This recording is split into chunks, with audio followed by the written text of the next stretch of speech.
Halo semuanya, selamat datang di setir kanan dan hari ini gue sedang bersama Isuzu MU-X karena di Gias 2021 Isuzu baru saja melaunching dua jagoannya yaitu D-Max dan MU-X generasi terbaru 2022. Dan apa saja kelebihan dari mobil ini? Ini adalah mobil spek tambang, artinya istimewa. So langsung aja ikutin gue, kita ulas tuntas mobil ini. Let's go!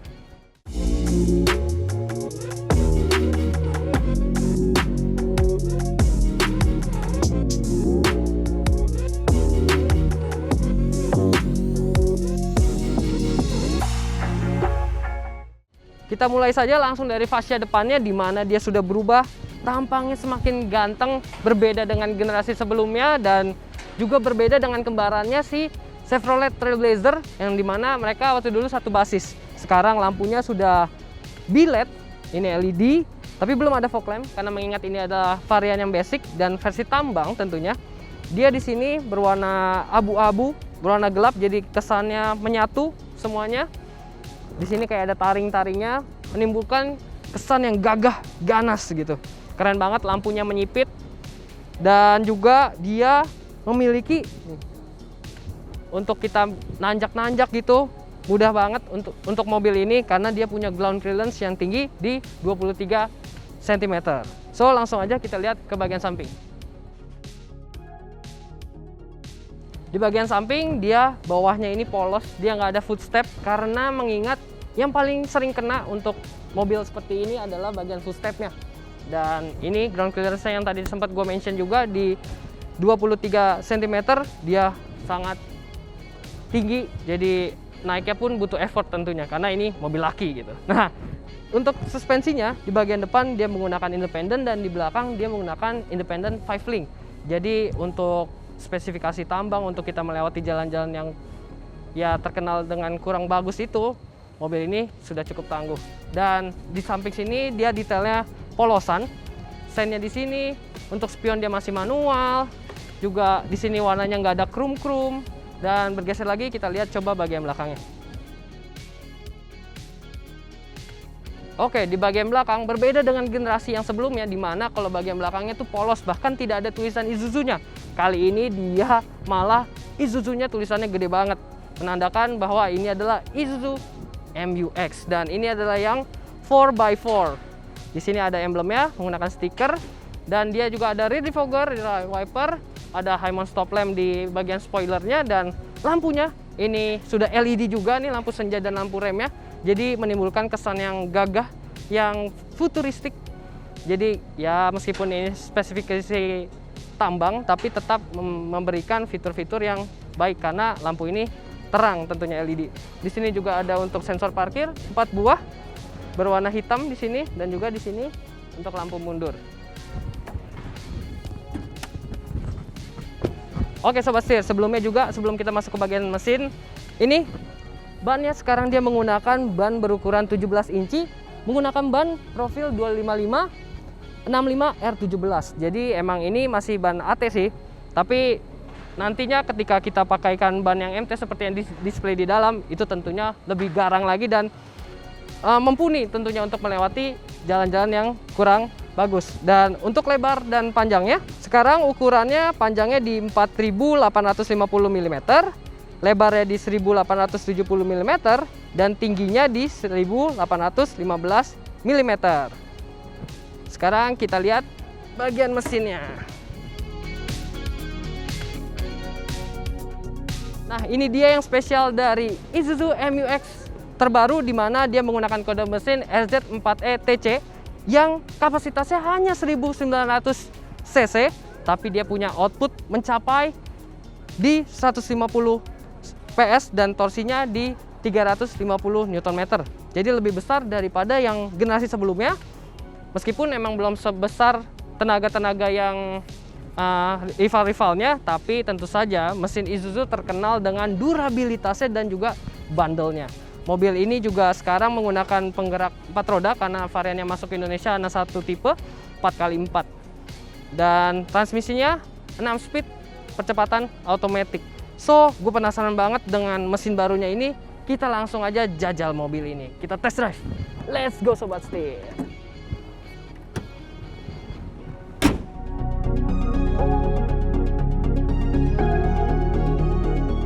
Oke sobat setir, langsung aja kita coba mobilnya. Jangan lupa pakai seatbelt. Oke, kita coba saja langsung. Kekedapan kabinnya yang gue rasain diesel zaman sekarang, common rail ini, wow, sudah sangat ini ya, suaranya halus, terus juga bantingannya nyaman loh, padahal ini sebuah SUV. Oke, untuk pengaturan joknya dia belum bisa untuk naik turun, tapi cukup nyaman. Kita coba. Suara mesinnya nggak gitu masuk ke dalam, artinya kekedapan kabinnya lumayan baik. Kita coba tarik. Oke, kalau dari impresi pertama gue sih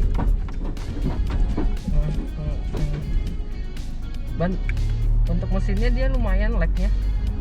Ini gue udah lumayan dalam.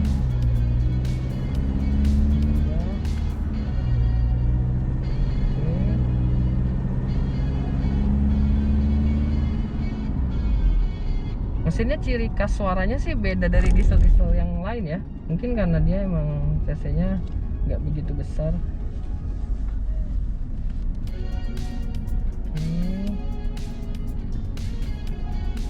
Dan juga nih tadi untuk pengaturan setir dia bisa teleskopik, dan pengaturannya untuk maju mundurnya lumayan jauh. Jadi bisa menyesuaikan lah untuk banyak ukuran postur tubuh gitu. Kita coba muter sekali lagi. Kita akan coba mainkan di transmisinya karena dia ada mode untuk triptonic. Oke, kita udah muter nih dan kita mau langsung coba aja untuk tarikan mesinnya lagi, tapi kita pakai yang manual mode. Kita coba nih ya.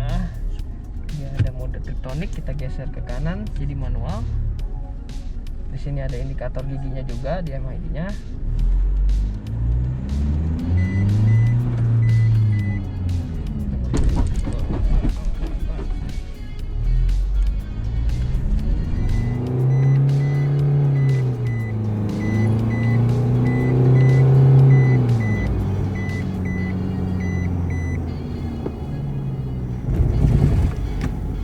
Tarikannya ya bisa dibilang karena dia cc-nya nggak gitu besar dan hasil output tenaganya pun juga dia nggak gitu besar dibanding rival-rivalnya, nggak bisa dibilang lebih baik sih, tapi udah cukup banget. Apalagi penggunaannya kan ini untuk ditambang, dan dia kelebihannya karena dia adalah 4x4. Di sini ada tuas untuk kita putar-putar, ada 4H dan juga ada untuk 4L.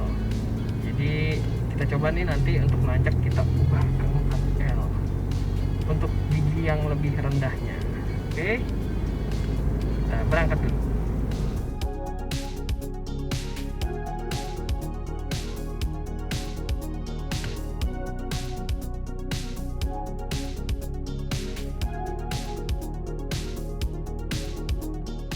Oke, ini nih untuk kita pindahin, kita ke netral dulu, lalu kita geser tuasnya ke 4H, lalu kita push ini ke 4L. Di sini juga ada mode nih, ini bisa menyesuaikan nanti kita melewati jalan apa, komputer akan membaca. Di sini untuk hill descent control, jadi turun kita sambil direm, dan ini untuk traction off. So kita coba aja langsung, kita masuk ke D dan kita masuk ke gigi 1. Kita coba ya.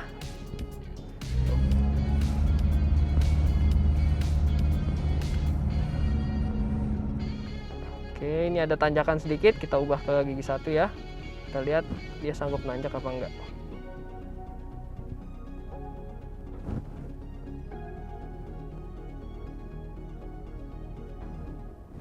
Oh, harus dibantu gas dikit.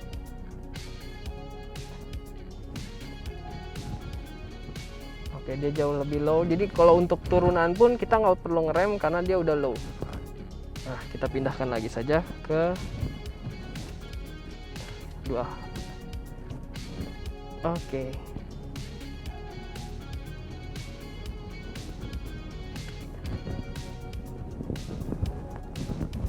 Jadi untuk kebutuhan di tambang memang ini sangat kepake banget, dimana kan jalanannya memang belum ada untuk melewati medan-medan lumpur, apalagi kalau hujan. Nah ini kepake banget nih mode yang 4Low ini.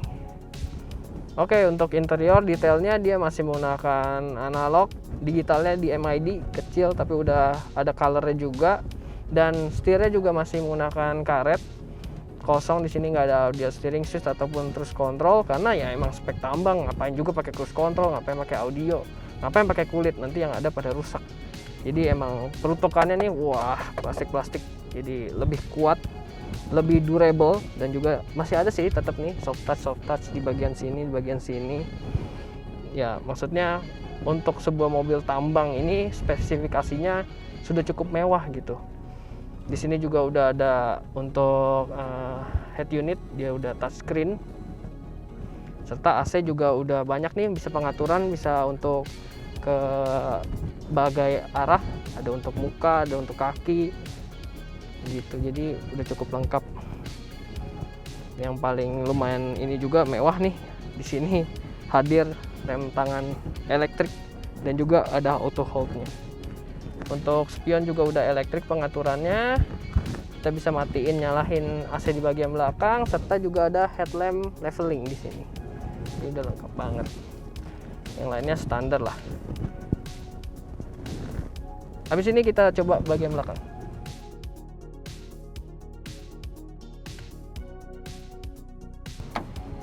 Oke, masuk ke bagian belakang kita dibantu berkat ini ada hand grip. Oke, masuknya laki banget. Joknya mereka masih fabric semua. Udah ada headrest 3 buah.